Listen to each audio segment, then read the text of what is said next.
கிறிஸ்துவுக்குள் அருமையான சகோதர சகோதரிகள் சிறு பிள்ளைகள் யாவருக்கும் உயிர்த்தெழுந்த ஆண்டவராகிய இயேசு கிறிஸ்து நாமத்தினால் வாழ்த்துக்களை சொல்லிக்கொள்வதில் மிக்க மகிழ்ச்சியடைகிறேன்.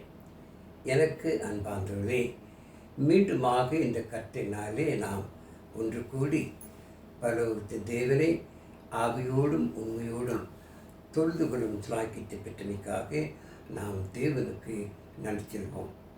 இந்த நாளில் கூட நாம் யாவரும் கர்த்தர் வசனங்களை அறிந்து கொள்ளும்படியாக தெரிந்து கொள்ளப்பட்ட வேத வசனம் பரிசுத்த பேதுரு எழுதின 1 நிருபம் 1 அதிகாரம் 18-19 வசனங்களை இந்த நாளில் ஆராய்ந்து பார்க்கலாம்.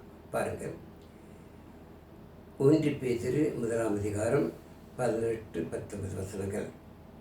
உங்கள் முன்னோர்களால் பாரம்பரியமாய் நீங்கள் அனுசரித்து வந்த வீணா நடத்தி நின்று அழிவுள்ள வஸ்துக்களாகிய வெண்ணில் வெள்ளியினாலும் பொன்னினாலும் மீட்கப்படாமல் குற்றமில்லாத மாசற்ற ஆட்டுக்குட்டியாகிய கிறிஸ்துவின் வெளியேற பெற்ற இரத்தத்தினாலே மீட்கப்பட்டீர்கள் என்று அறிந்திருக்கிறேன். ஆம், எனக்கு அன்பார்ந்தவர்களே, ஒரு காலத்திலே நீங்கள் நானும் முன்னோருடைய பாரம்பரியத்திலே, முன்னோருடைய பழக்க வழக்கத்திலே வீணா நடக்கிலே செய்தோம், நடந்து வந்தோம். அப்படிப்பட்ட நம்மை இந்த உலக வஸ்துக்களாகிய வெள்ளினாலோ பொன்னினாலோ நம்மை மீட்காமல் பரலோகத்து தேவன் என்ன செய்திருக்கிறார்? குற்றமில்லாத மாசற்ற ஆட்டுக்குட்டியாகிய கிறிஸ்துவின் வெளியேற பெற்ற இரத்தத்தினாலே மீட்கப்பட்டீர்கள் என்று அறிந்திருக்கிறீர்களே. இன்றைக்கு நீங்கள் நானும் இயேசு கிறிஸ்து ராஜ்யத்திலே அங்கமாக இருக்கிறோம் என்று சொன்னால் இது தேவனுடைய பெரிதான கிருபை.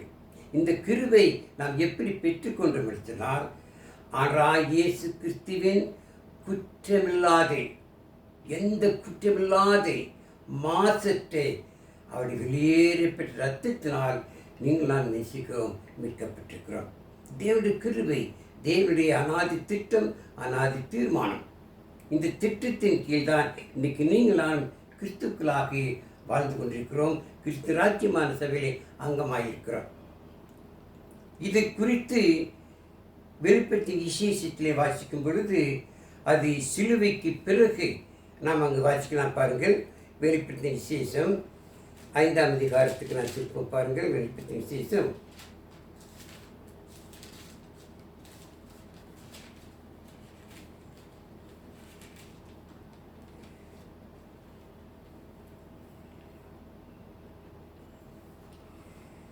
7 ஒரு சில வசனம் பாருங்கள். அந்த ஆட்டுக்குட்டியானவர் வந்து சிங்காசனத்தின் மேல் உட்கார்ந்தவருடைய வலது கரத்திலிருந்து புஸ்தகத்தை வாங்கினார். அந்த புஸ்தகத்தை அவர் வாங்கின போது அந்த 4 ஜீவன்களும் 24 மூப்பர்களும் தங்கள் தங்கள் சுரமண்டலங்களையும் பரிசுத்தவான்களுடைய ஜெபங்களாகிய தூப வர்க்கத்தான் இருந்த பொற்கலசங்களையும் பிடித்து கொண்டு ஆட்டுக்குட்டியானவருக்கு முன்பாக வணக்கமாய் விழுந்து, தேவரீர் புஸ்தகத்தை வாங்கவும் அதன் முத்திரைகளை உடைக்கவும் பாத்திராயிருக்கிறீர். ஏனெனில் நீர் அடிக்கப்பட்டு சகல கோத்திரங்களிலும் பாசிக்காரர்களும் ஜனங்களிலும் ஜாதியிலும் இருந்து எங்களை தேவனுக்கென்று உம்முடைய இரத்தத்தினாலே மீட்டுக்கொண்டு எங்கள் தேவனுக்கு முன்பாக எங்களை ராஜாக்களும் ஆசாரிகளும் ஆக்கினீர். நாங்கள் பூமியிலே அரசாளுவோம் என்று புதிய பாட்டை பாடினார்கள். ஆம், இது எவ்வளவு பெரிய கிருபை! நீங்கள் நானும் இயேசு கிறிஸ்துவின் வெளியேற பெற்ற இரத்தத்தினால் நாம் மீட்கப்பட்டு தேவனுடைய பார்வையிலே ராஜாக்களும் ஆசாரிகளுமாக ஆக்கி அவரை நாம் என்ன செய்கிறோம்? புதிய பார்வையோடு நினைச்சுகிறோம், நாம் சிந்திக்கிறோம். இதுதான் தொழுகை. அமர்வு. இந்த கிருபை நமக்கு எப்படி கிடைத்தது? இந்த கிருபையை நாம் எப்படி பெற்றுக்கொண்டோம்? இயேசு கிறிஸ்துவின் மாசற்று குற்றமில்லாத வெளியேற பெற்ற இரத்தத்தினால் பரலோகத்தின் தேவன் நம்மை மீட்டிருக்கிறார். இப்படிப்பட்ட மீட்பை பெற்ற நாம் தேவனுக்கு எவ்வளவு பிரியமாக, எவ்வளவு தேவனோடு நெருங்கி ஜீவிக்கும் என்பதை சிந்திப்பார்கள். இன்றைக்கு நேற்றில் உலக தோற்றத்துக்கு முன்னமே பழுத்து தேவன் இந்த திட்டத்தை வைத்திருக்கிறார். இதை குறித்து எபேசிய சபைக்கு பவுல் எழுதும் பொழுது எழுதுகிறார். எபேசியர் 1 அதிகாரம் 4 முதல் 6 வரை வாசிக்கலாம். பாருங்கள். தமக்கு முன்பாக நாம் அன்பில் பரிசுத்தமுள்ளவர்களும் குற்றமில்லாதவர்களுமாயிருப்பதற்கு அவர் உலக தோற்றத்துக்கு முன்னே கிறிஸ்துவுக்குள் நம்மை தெரிந்து கொண்டபடியே பிரியமானவருக்குள் தாம் நமக்கு தந்துள்ள தம்முடைய கிருபையின் மகிமைக்கு புகழ்ச்சியாக தம்முடைய தயவுள்ள சித்தத்தின்படியே நம்மை இயேசு கிறிஸ்து மூலமாய் தமக்கு சுவிகாரப்புத்தராகும்படி முன்குறித்திருக்கிறாராம். இது தேவனுடைய அநாதி திட்டம், அநாதி தீர்மானம். இந்த திட்டத்தை, இந்த தீர்மானத்தை பரலோக தேவன் வைத்ததினால்தான் இன்றைக்கு நீங்கள் நானும் இயேசு கிறிஸ்து ராஜ்யமான சபையிலே அங்கமாக இருக்கிறோம்.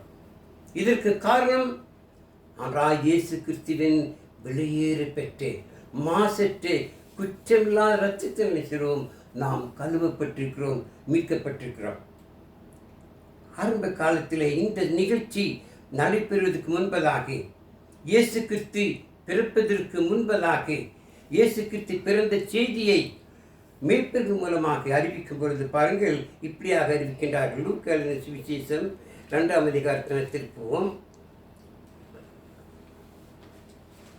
லூக்கா 2 அதிகாரத்தில்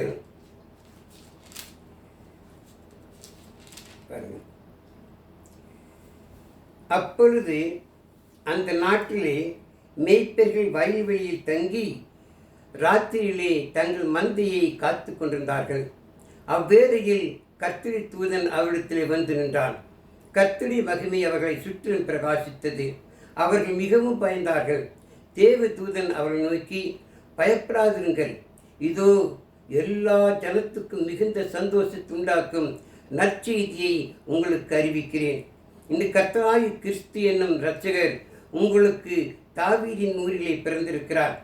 பிள்ளையை துணியில் சுற்றி முன்னணியிலே கிடந்திருக்க காண்பீர்கள், இதுவே உங்களுக்கு அடையாளம் என்றார்.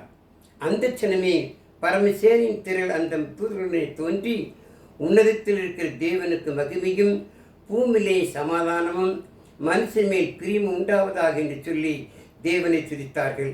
தேவ தூதர்கள் அவர்களை விட்டு பரலோகத்துக்கு போன பின்பு மேய்ப்பர்கள் ஒருவர் நோக்கி, நாம் பெத்லகேம் ஊருக்கு போய் நல்லதாக கர்த்தரால் நமக்கு அறிவிக்கப்பட்ட இந்த காரியத்தை பார்ப்போம் வாருங்கள் என்று சொல்லி தீவிரமாய் வந்து மரியாளையும் யோசேப்பையும் முன்னணியிலே கிடைத்திருக்கிற பிள்ளையும் கண்டார்கள். பாருங்கள், இது மேய்ப்பர்கள் வயல்வெளியிலே மந்தைகளை பாதுகாத்து கொண்டார்கள். மந்தையிலே ஆடுகள் இருக்கும். இந்த ஆடுகள் பழைய ஏற்பாட்டின் காலத்திலே மேய்ப்பர்களால் பாதுகாக்கப்படுகின்ற ஆடுகள்.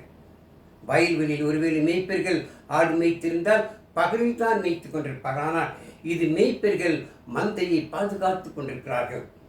அந்த மந்தை 1 வயதுள்ள ஆட்டுக்குட்டிகளை அவர்கள் பார்த்து பாதுகாத்து கொண்டிருக்கிறார்கள். இந்த 1 வயது ஆட்டுக்குட்டி எதற்காக அங்கு வைக்கப்பட்டிருக்கிறது? எதற்காக வைத்திருப்பார்கள்? பழைய காலத்திலே மோசையின் நியாயப்பிரமாணத்தின்படி, அந்த மோசையினுடைய நியாயப்பிரமாணத்தினுடைய கீழ் வாழ்ந்தே அந்த ஜனங்கள், அந்த மக்கள் பாவ நிவாரண பலி செலுத்த, குற்ற நிவாரண பலி செலுத்த செய்வார்கள்.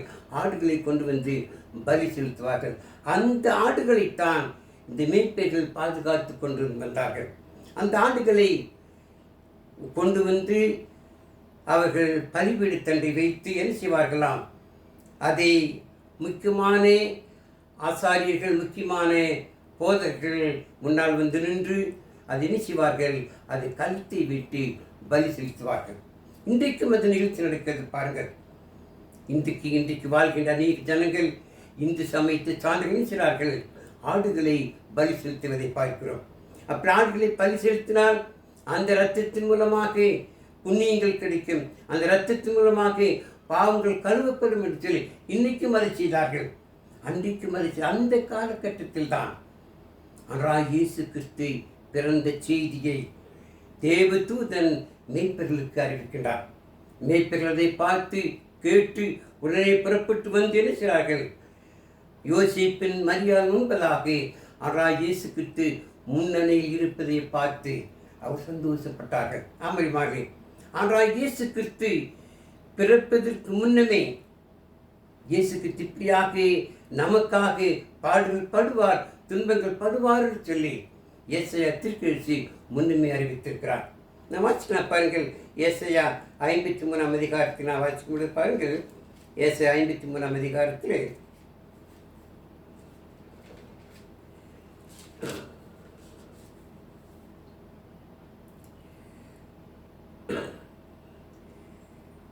ஆறிலிருந்து வாசிப்போம். நாம் எல்லாரும் ஆடுகளைப் போல வழி தப்பி திரிந்து அவனவன் தன் தன் வழியிலே போனோம். கர்த்தரோ நம்ம எல்லாருடைய அக்கிரமத்தையும் அவன் மேல் விளங்க பண்ணினார். அவர் நெருக்கப்பட்டும் ஒடுக்கப்பட்டும் இருந்தார். ஆனாலும் தம்முடைய வாயை அவர் திறக்கவில்லை. அடிக்கப்படும்படி கொண்டு போகப்படுகிற ஒரு ஆட்டுக்குட்டியைப் போலவும் தன்னை மயக்கத்திற்கு முன்பாக சத்தமிடாதிருக்கிற ஆட்டைப் போலவும் அவர் தம்முடைய வாயை திறவாதிருந்தாராம். ஆனால் இயேசு கிறிஸ்து இந்த உலகத்திலே பிறந்த பிற்பாடு அவர் நம்மை போலவே வாழ்ந்து தேவ சித்தத்திற்கு தன்னை ஒப்பு கொடுத்தார். ஆனால் இயேசு கிறிஸ்து நம்முடைய பாடுகளை, நாம் செய்த அக்கிரமங்களை அவர் மேல் ஏற்றுக்கொண்டார். நமக்காக அவர் அடிக்கப்பட்டார், நமக்காக அவர் நொறுக்கப்பட்டார். அவர் நியாயத்தீர்ப்பிலே பிலாத்து முன்பதாக ஆண்டவராகிய இயேசு கிறிஸ்துவை அழைத்து சென்று பிலாத்து விசாரித்த பொழுது அங்கு பாருங்கள், பிலாத்து இயேசுவை பார்த்து கேட்கின்றார், இவர்களுடைய குற்றவாளிகள் சொல்கிறார்களே, நீ தேவனுடைய குமாரன் சொல்லுகிறாய், சொன்னது உண்மைதான். ஆம், நான் தேவனுடைய குமாரன். பிலாத்து ஆண்டவராகிய இயேசு கிறிஸ்துவை விசாரித்து பார்த்தபோது அவரிடத்திலே எந்த குற்றமும் காணப்படவில்லை. ஆனாலும் அன்றைக்கு பஸ்கா பண்டிகை இருந்ததினால் பிலாத்துக்கு ஒரு வாய்ப்பு கிடைத்தது. இன்றைக்கு நான் என்ன செய்ய விடுதலையாக்க முடியும், அந்த சந்தர்ப்பம் எனக்கு கிடைத்திருக்கிறது என்றால் இங்கு 2 பேர் குற்றவாளிகளாக நிறுத்தப்பட்டிருக்கிறார்கள். உண்மையிலேயே பரபாஸ் என்பவன் குற்றம் செய்து குற்றம் நிரூபிக்கப்பட்டு அவன் குற்றவாளியாக இருக்கின்றான். ஆண்டவராகிய இயேசு கிறிஸ்துவோ குற்றமற்றவராக இருக்கின்றார். ஆக பிலாத்து கேட்கின்றார், அந்த ஜனங்கள் மத்தியிலே இன்றைக்கு நான் ஒருவரை விடுதலை செய்ய வேண்டும், பரபாசையா இயேசுவையா என்று கேட்ட பொழுது அந்த ஜனங்கள் கத்தினார்கள். இந்த ஜனங்கள் சத்தம் போட்டார்கள், பரபாசை விடுதலை செய், பரபாசை விடுதலை செய், இயேசுவையோ சிலுவையிலே அடி என்று சொல்லி ஆனால் இயேசு கிறிஸ்துவை அழைத்து சென்று இயேசு கிறிஸ்துவை என்ன செய்தார்கள்? சவுக்கால் எடுத்தார்கள். இயேசு கிறிஸ்துவை ஈட்டின் சிலுவையிலே அறைந்தார்கள், ஈட்டினால் குத்தினார்கள். எவ்வளவு பாடுகள்! நமக்காக ஆண்டவர் நொறுக்கப்பட்டார், நமக்காக ஆண்டவர் கஷ்டப்பட்டார், நமக்காக ஆண்டவர் இப்படிப்பட்ட வேதப்பட்டு எதற்காக? தேவனுடைய அனாதி திட்டம், அனாதி தீர்மானம்.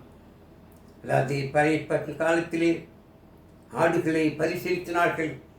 ஆனால் ஆண்டவரோ இன்றைக்கு உலக மக்கள் எல்லாருக்காகவும் தம்முடைய குமாரனான இயேசுவை, நம்முடைய ஆண்டவரே நமக்காக பலி செலுத்த முன் வந்தார். நமக்காக ஆண்டவர் ஏற்றுக்கொண்டார். வாசிக்கலாம். எபிரேய ஆசிரியர் சொல்லும் பொழுது எபிரேயர் 9ஆம் அதிகாரத்தில் இருக்கும் பொழுது எபிரேயர் 9ஆம் அதிகாரத்தில்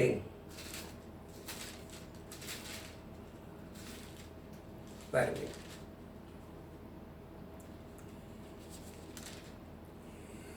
வெள்ளாட்டுக்கடா இளங்காலை இவைகளின் இரத்தத்தினாலே அல்ல, தம்முடைய சொந்த இரத்தத்தினாலும் ஒரே தர மகா பரிசுத்த ஸ்தலத்தில் பிரவேசித்து நித்திய மீட்பை உண்டு பண்ணினார். அது எப்படி எனில், காலை வெள்ளாட்டுக்கடா இவைகளின் இரத்தமும் தீட்டுப்பட்டவன் மேல் தெளிக்கப்பட்ட கடாரியின் சாம்பலும் சரீர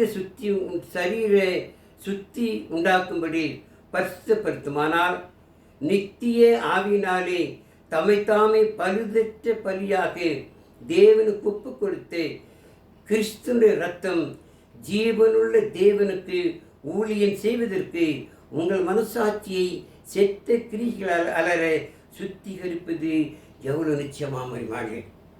எல்லாத்துக்கெல்லாம் இரத்தம் அல்ல, ஆனால் இயேசு கிறிஸ்துவின் பரிசுத்த இரத்தம். இயேசு கிறிஸ்துவின் மாசற்ற ரத்தம், இயேசு கிறிஸ்துவின் வெளியேறப்பட்ட ரத்தம் உங்களையும் என்ன செய்திருக்கிறது? கழுவி சுத்திகரித்திருக்கிறது. அவர் ரத்தத்தினால் மீட்கப்பட்டிருக்கிறோம். அப்போ 20 வாசிக்கும் பொழுது தேவன் தம்முடைய சுய ரத்தத்தினால் நம்மை விலைக்கு வாங்கியிருக்கிறார். நமக்காக ஆண்டவர் ரத்தம் கிரியமாக கொடுக்கப்பட்டது.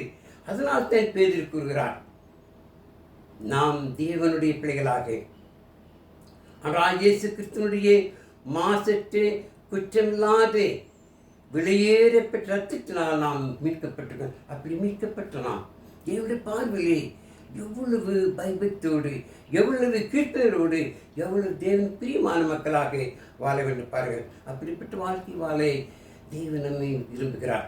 அப்படிப்பட்ட வாழ்க்கை வாழ நம்ம ஒவ்வொரு முன்வரை அதற்காகவே அழைக்கப்பட்டிருக்கிறோம், அதற்காகவே தெரிந்து கொள்ளப்பட்டிருக்கிறோம். இதைத்தான் பேதுரு கூறுகிறார். ஆமடிமாரிலே இயேசு இரத்தத்தினாலே கழுவப்பட்டோம்.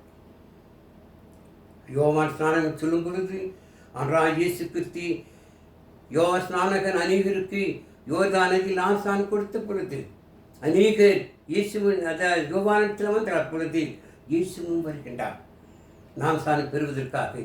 அப்பொழுது யோவான் அன்றாட இயேசுவை குறித்து என்ன சொல்கிறார் பாருங்கள். யோவான் 1 வாசிக்கும் பொழுது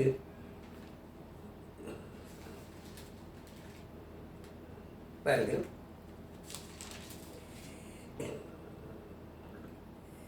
மறுநாளிலே யோவான் இயேசுவை தன்னிடத்தில் வர கண்டு, இதோ உலகத்தின் பாவத்தை சுமந்து தீர்க்கிறே தேவாட்டுக்குட்டியாம். உலகத்தின் பாவங்களை சுமந்து தீர்க்கிறே தேவாட்டுக்குட்டி.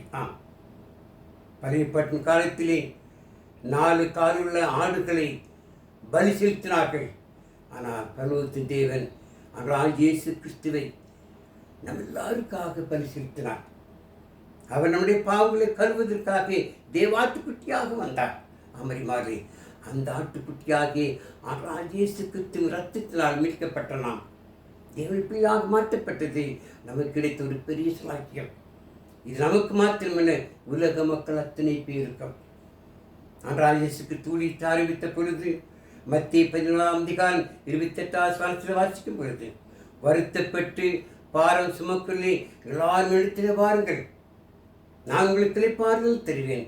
என் நுகம் லகுவாய் மெதுவாய் இருக்கிறது. இடத்துல வந்து கற்றுக்கொண்டு என்னை பின்பற்றுங்கள், அப்பொழுது உங்கள் ஆத்துமாக்களுக்கு இளைப்பாறுதல் கிடைக்கும் என்று சொல்லி. ஆமரிமான் அதைத்தான் இன்றைக்கு நீங்கள் நானும் மற்றும் சொல்ல வேண்டும். ஆனால் இயேசு கிறிஸ்துவண்டை வரும் பொழுது நாம் அந்த இளைப்பாறுதலை பெற்றுக்கொள்ள முடியும். இயேசு கிறிஸ்துவின் உபதேச சட்டத்துக்கு கீழ்ப்படியும் பொழுது ஆனால் இயேசு கிறிஸ்து ரத்தத்தினால் நீங்களால் மீட்கப்பட முடியும், தேவப்பிள்ளையாக மாற்றப்பட முடியும், அந்த பரலோக பாக்கியத்தை பெற்றுக்கொள்ள முடியும். இது தேவனுடைய அனாதி திட்டம். ஆகவே தான் யோவான் 3:16 தேவன் தம்முடைய ஒரே பரான குமாரனை விசுவாசிக்கிறவன் எவனோ அவன் கெட்டுப்போகாமல் நித்திய ஜீவனை அடையும்படிக்கு அவரை தந்தள்ளி இவ்வளவு உலகத்தில் அன்பு கொண்டார். தேவனுடைய அன்பிற்கு அளவில்லை. அந்த ஆண்டவரான இயேசு கிறிஸ்துவை நீங்கள் நான் விசுவாசிக்க வேண்டும், அந்த விசுவாசத்தில் உறுதியாக இருக்க வேண்டும். இதை மற்ற மக்களுக்கு நாம் சொல்ல வேண்டும். உலகத்தில் அத்தனை மக்களுக்காக ஆண்டவரான இயேசு கிறிஸ்து இந்த உலகத்திலே வந்து தன்னை ஜீவ பலியாக ஒப்பு கொடுத்தார். இது ஒரு குறிப்பிட்ட ஜனங்களுக்கு அல்ல. இன்றைக்கு அநேக மக்கள் தவறாக புரிந்து கொண்டிருக்கிறார்கள். இது கிறிஸ்தவ மார்க்கம் வெளிநாட்டிலிருந்து வந்தது அல்ல. அறிமார்களே, உலக மக்கள் எல்லாருக்கும் இந்த உலகத்திலே மத்திய தரைக்கல் பக்கத்தில் தான் பாலஸ்தீன நாடு உள்ளது. அந்த மத்திய தரைக்கல் பக்கத்தில் தான் ஆசியா கண்டம் உள்ளது. அந்த ஆசியா கண்டத்தில் தான் இந்தியா உள்ளது. அமெரிக்காவுக்கு மற்ற நாடுகளுக்கு ஐரோப்பிய நாடுகளுக்கு சம்பந்தமே கிடையாது. ஆனால் இயேசு கிறிஸ்து உலக மக்களுக்காக எல்லாருக்காகவும் தேவன் அனுப்பப்பட்டார். ஆகவே யார் யாரெல்லாம் இயேசு கிறிஸ்துவை விசுவாசிக்கிறார்களோ, யார் யாரெல்லாம் இயேசுக்கு உபதேசத்துக்கு கீழ்ப்பட அத்தனை பேரும் அன்றாக இயேசுக்கு ரத்தத்தினாலே கழுவப்பட முடியும். எப்படி? நான் ஸ்நானத்தின் மூலமாக பாவ மன்னிப்பு நான் ஸ்நானம் பெற்று நாம் அன்றாக இயேசு ராஜ்யமான சபையில் அங்கமாகும் பொழுது நாம் அன்றாக இயேசு கிறிஸ்துவின் மாசற்றே குற்றமில்லாத வெளியேறப்பட்ட ரத்தத்தினாலே மீட்கப்பட முடியும் வருமாறு நமக்கு கிடைச்ச அந்த வாய்ப்பு அனைவருக்கு கிடைக்கவே நம்ம என்ன செய்ய வேண்டும்? தேவனை பற்றி ஆண்டவராகிய இயேசு கிறிஸ்துவை பற்றி அவருக்கு போதிக்க வேண்டும், அவருக்கு சொல்ல வேண்டும், சுவிசேஷம் சொல்லி ஆத்துமாதாயம் பண்ண வேண்டும். அதனால்தான் இந்த இடத்தில் நாம் வசனங்களை வாசித்தோம். நாம் ஆசீர்வதிக்கப்பட்டவர்கள். முன்னோர்களால் நடந்த அந்த பாரம்பரியமான அந்த தவறான நடக்கையை, இந்த வீணான நடக்கையிலிருந்து வீணான வஸ்துக்களாகிய பொன்னினால் வெளியினால் அமைக்கப்படாமல் ஆண்டவராகிய இயேசு கிறிஸ்துவின் வெளியேற பெற்று மாசற்ற குற்றமற்ற இரத்தத்தினால் நாம் மீட்கப்பட்டிருக்கிறோம். அமைமாறி அப்படிப்பட்ட ஆசீர்வாதத்தை பெற்று நாம் தொடர்ந்து கிறிஸ்துவுக்கு ஜீவித்து அந்த பரலோக பாக்கியத்தை பெற்றுக்கொள்ள நாம் ஒவ்வொருவரும் என்ன செய்வோம்? கிறிஸ்துவுக்குள்ளாக வாழ்வோம். மற்றவர்கள் அப்படிப்பட்ட வாழ்க்கையை வாழ நாம் மற்றவர்களுக்கு உதவி செய்வோம், மற்றவர்கள் சுவிசேஷத்தை சொல்வோம். அப்படிப்பட்ட சத்தியத்தை சொல்லி அநேக ஆத்மாக்கள் ஆதாயப்படுத்தி தேவன் உதவி செய்வாராக. தேவன் தாழ்ந்த வசனத்தையும் கேட்ட உங்களையும் ஆசிரிப்பாராக. நாம் ஜெபம் செய்வோம். இரக்கம் நிறைந்த எங்கள் பரலோக நல்ல பிதாவே, உன்னதத்தில் வாசம் செய்கிறவரே, இந்த நாளும் கூட இதோ உமதுக்குமானாக இயேசு கிறிஸ்துவின் மாசற்ற இரத்தத்தினால் விலையேறிய இரத்தத்தினால் மீட்கப்பட்டோம் என்ற செய்தியை நாங்கள் அறிந்து அதன்படி வாழ்ந்து இந்த செய்தி அனைவருக்கு சொல்லத்தக்கதாக தேவத்தமிழ் எடுத்து பயன்படுத்தும். தர்மியான இந்த வேத வசனங்களை கேட்டு ஒவ்வொருவரும் இதற்கு கீழ்ப்படிந்து உமக்கு பிரியமாக ஜீவிக்கு உதவி செய்யும். எங்களையும் காத்துழைத்து நாங்களும் கூட தொடர்ந்து நிலைத்திருக்கவும் அனைவரும் என்று அழைத்தவரை எங்களை பயன்படுத்தும். எல்லாருடைய பாவுக்கு தயவாக முடியும். எல்லாவற்றையும் இயேசுவின் நாமத்தில் ஜெபிக்கிற நல்ல பிதாவே. எனக்கு அன்பாந்தவர்களே, கேட்டு இந்த வேத வசனங்களை நீங்கள் மற்றவர்கள் கேட்கும்படியாக செய்யுங்கள். சப்ஸ்கிரைப் பண்ணுங்கள், லைக் பண்ணுங்கள்.